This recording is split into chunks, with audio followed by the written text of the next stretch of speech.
sigaw ng mga kaanak ng mga biktima ng war on drugs na nagtipon sa labas ng International Criminal Court sa bisperas ng confirmation of charges hearing ni dating Pangulong Rodrigo Duterte.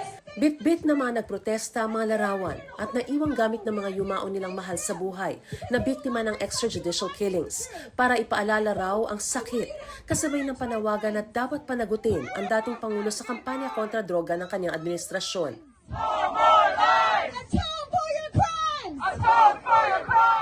Tatlong counts of crimes against humanity of murder and attempted murder ang kinakaharap ni Duterte sa pre-trial Chamber 1. Una, para raw sa 19 na pagpaslang na iniuugnay sa Davao Death Squad sa Davao City nung si Duterte pang mayor doon.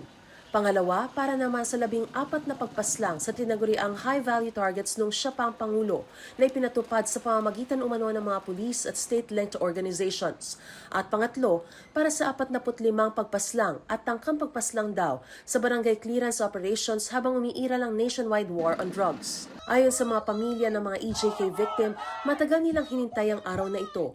Nagbibigay raw ito ng pag-asa sa kanila matapos ang ilang taong pagdadalamhati at kawalan ng katiyakan. Kabilang sa kanila si Lore Pasco na nawala ng 2 anak na sina Crisanto Antonio at Juan Carlos noong panahon ng Administrasyon Duterte.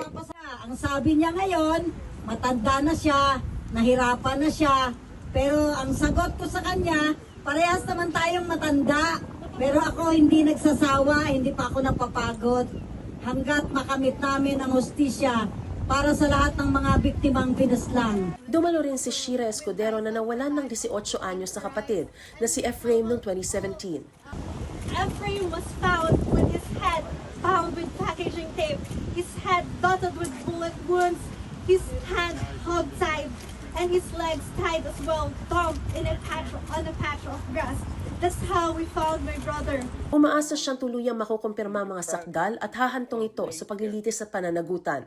Para sa mga pamilya, ang confirmation of charges hearing ay hindi lang isang legal na proseso, kundi isang hakbang patungo sa matagal na nilang ipinaglalabang hustisya.